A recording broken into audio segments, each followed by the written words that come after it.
नमस्कार मित्रों, स्वागत है आपका हमारे YouTube चैनल जीएस मस्ती विद विनय सर के साथ। आइए जुड़ते हैं हिंदी की अगली कड़ी में कुछ महत्वपूर्ण प्रश्नों के साथ। अपना मंतव्य साधने वाले के लिए एक शब्द क्या होगा? तो उसे जो केवल अपना काम कहते नहीं निकाल लिया है, अपना मंतव्य साध लेने वाला, तो उसे स्वार्थी कहते हैं। ये शब्द बहुत यूज़ होता है, कहते नहीं दुनिया स्वार्थी। तो अपना मंतव्य साधने वाले के लिए एक शब्द होगा स्वार्थी। जिसका उच्चारण ना किया गया हो के लिए एक शब्द है समुच्चरित की अनुत्तरित, मौन, अनुच्चरित, उसे बोलते हैं अनुच्चरित। अनुत्तरित नहीं, अनुत्तरित मतलब बिना उत्तर का। ये उच्चारण शब्द दिया है, बहुत ही इनिशियल पॉइंट पे जाके जल्दबाजी में अनुत्तरित मत मार दीजिएगा। अनुच्चरित होगा, अनुच्चरित जी होगा, ना कि अनुत्तरित। ऑप्शन नंबर डी सही हो जाएगा। युद्ध की इच्छा रखने वाला एक शब्द है, बहुत बार क्वेश्चन पूछा जाता है यहाँ से। युद्ध की इच्छा रखने वाले को युयुत्सु बोलते हैं, एकदम रटा रटाया है। योद्धा, योद्धा नहीं कहेंगे, युद्धतर, युद्धवीर, युयुत्सु। यहाँ क्या होगा? युयुत्सु जी, युद्ध की इच्छा रखने वाला युयुत्सु कहलाता है। जो युद्ध करता है उसे योद्धा कहते हैं। जो युद्ध में लिप्त हो, जैसे लिप्त शब्द जब जोड़ देगा जिसे, उसे युद्धरत कहते हैं। ये जो युद्धरत शब्द है, ये युद्ध में जो लिप्त होता है।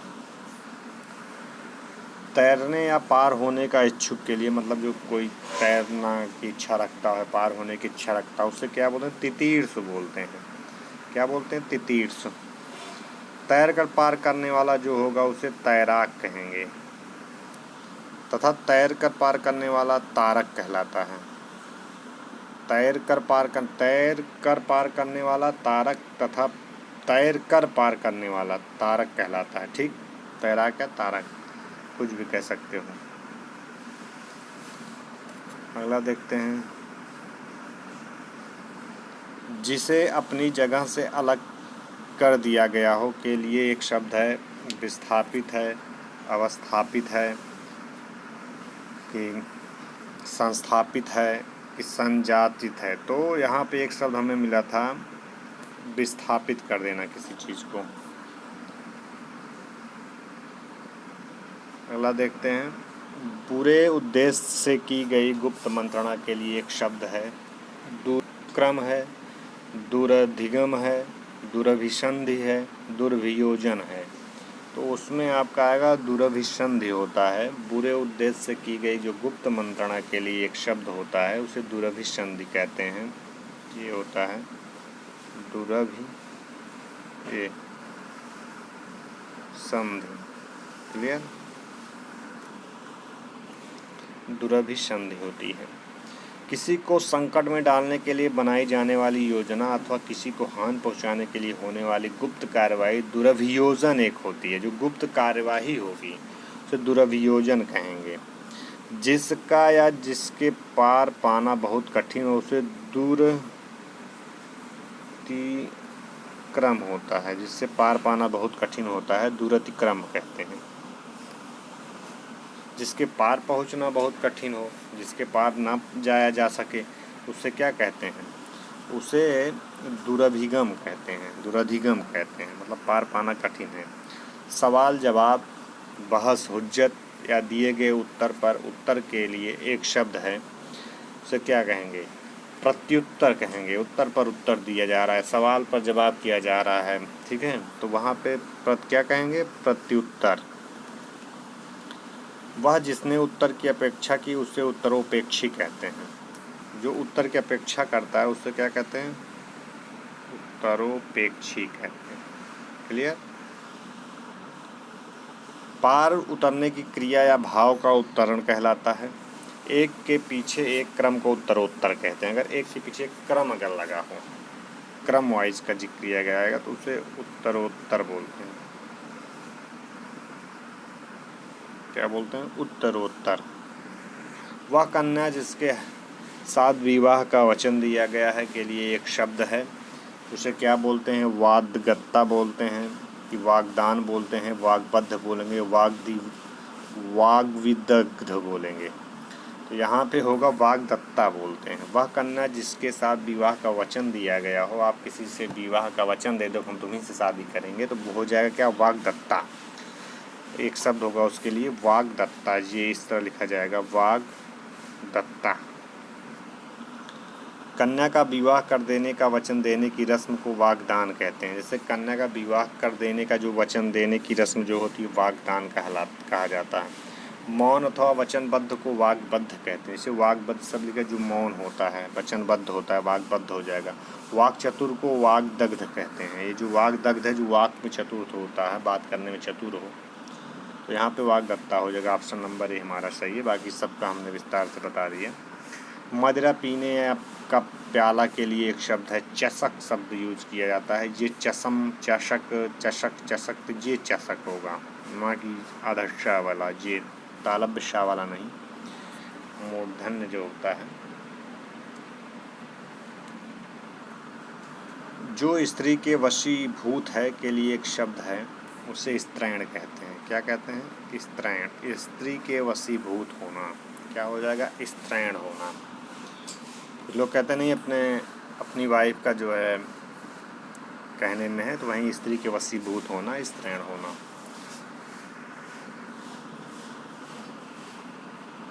स्त्रैण का अर्थ होता है जनखा, जनाना, या एक तरह से आप बहुत ज़्यादा यूज होता है शब्द मेहरा शब्द। ठीक, कहते नहीं साला मेहरा है, तो इसी प्रकार से स्त्रैण शब्द वहाँ पे यूज होगा। तो इस तरह शब्द ना यूज किया जाए जो लोगों को बुरा लगे, तो आप स्त्रीण यूज कर सकते हैं, जो स्त्री के वशीभूत हो। स्त्रीत्वपूर्ण आदि होता है। मेहरा शब्द ऐसे पुरुष के लिए भी प्रयुक्त किया जाता है जो अपनी स्त्री के वश में हो, अतः स्त्री के वशीभूत के स्त्रीण शब्द उपयुक्त है। त्रियावशी शब्द से भी स्त्री के वशीभूत का अर्थ निर्गत होता है। जैसे कहें त्रियावशी लिखा गया हो, त्रियावशी अर्थ निर्गत होता है, किंतु यह शब्द त्रियावशी किसी शब्दकोश में नहीं है। क्लियर, इसलिए ऑप्शन नंबर बी सही हो जाएगा। प्रतिपदा का उपयुक्त अर्थ है पक्ष की पहली तिथि, प्रतिपदा कहते हैं। मास के किसी पक्ष की 11वीं तिथि एकादशी होगी। कोई भी महीना हो, उसकी जो तिथि होगी ग्रहमी, वो क्या होगी, एकादशी कहलाती है। और प्रतिपदा किसे कहते हैं, माह की पहली तिथि। अगर जैसे 1 तारीख आ जाए, वो क्या हो जी, एकादशी, प्रतिपदा हो जाएगी। एकादशी ग्रहमी तिथि। मास की 30वीं तिथि, जो तीसवीं तिथि होगी, ये 30वीं तिथि होगी, वो क्या हो जाएगी, वो शुक्ल पक्ष तिथि या शुक्ल पक्ष की 15वीं तिथि पूर्णिमा कहलाती है। जो तीसरी या शुक्ल पक्ष की होगी उसे पूर्णिमा कहते हैं। क्या कहते हैं, पूर्णिमा। अगला देखते हैं।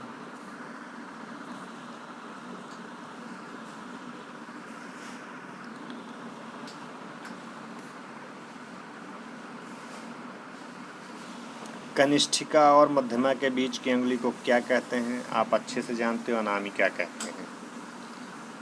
जिसके पेट में मां ने रस्सी या दाम बांध दी हो, उसे कहते हैं, क्या कहते हैं, दामोदर, दामोदर कहते हैं। अगला देखते हैं। पीछे पीछे चलने वाला वाक्यांश के लिए एक शब्द है, जो पीछे पीछे चलता है, अनुचर कहलाता है। अनुगामी, अनुवर्ती, अनुगमनीय नहीं, वो अनुचर होता है, अनुगामी। और जो अनुचर भी होगा, अनुगामी भी हो सकता है भाई। पीछे पीछे चलने वाला, अनुसरण करने वाला, तो दोनों ऑप्शन सही हो सकते हैं यहाँ पे। तो ऑप्शन दोनों सही होंगे।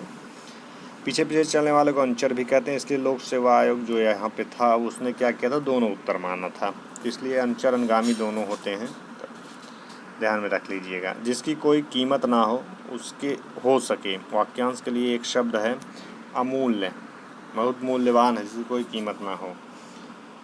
जिसका मूल्य बहुत अधिक हो, उसका क्या होता है, उसका बहुमूल्य कहते हैं। ये वाला होता है, जहाँ पे ऑप्शन नंबर बी सही होगा। थोड़ा नपा तुला भोजन करने वाला वाक्यांश के लिए एक शब्द है, वो जो थोड़ा खाता हो, नपा तुला खाता हो, उसे क्या कहते हैं, मिताहारी कहते हैं। एक होता है मितव्ययी, मितव्यय, मितहारिणी, मितहारीन, एक मिताहारी होता है। तो ये मिताहारी होगा। क्या होगा, ये मिताहारी होगा। अब और के बारे में देखिए, जैसे कम या नपातुला खर्च करने वाला जो होगा, जो बहुत कम पैसा खर्च करता है, उसे मितव्ययी कहते हैं। कहते नहीं बहुत कम पैसा खर्च करता है, तो मितव्ययी वो हो जाएगा। गुरु के समीप रहकर अध्ययन करने वाले के लिए ये एक शब्द है, बहुत बार पूछा गया है। तो उसे क्या कहते हैं? अंतेवासी कहते हैं। क्या कहते हैं? अंतेवासी। गुरु के समीप रहकर अध्ययन करने वाले को बहुत बार पूछा गया है। गुरु के समीप ठीक आश्रम में निवास करने वाले को आश्रमवासी कहेंगे। जिसके हृदय पर आघात हुआ हो के लिए एक शब्द कौन सा होगा? अच्छे से देखिए। मर्माहित होगा, मर्माहत होगा, मर्माहुत होगा, मर्माहूत होगा। तो उसे मर्माहत कहते हैं। क्या कहते हैं? मर्माहत। मर्म, पीड़ा, वेदना से आहत जो हो, जिसके हृदय पर आघात हुआ हो, मर्माहत हो जाएगा। जो अपने पद से हटाया गया हो, पदच्युत कर दिया गया हो, उसे पद से हटा दिया गया हो, ये पदच्युत होगा। पदच्युत। क्लियर? जिसे किसी वस्तु की स्पृहा न हो के लिए उपयुक्त शब्द है। निस्पृहा भी होता है, निस्पृहा, दोनों भी। निस्पृह और निस्पृह, ये आपका इसको इस तरह भी लिख सकते हो, निस्पृहा भी लिख सकते हो, ये पा है, इसको इस तरह भी लिख सकते हो और इसको निस्पृह भी लिख सकते हो। मतलब ऑप्शन नंबर ए और ऑप्शन नंबर सी दोनों सही हैं।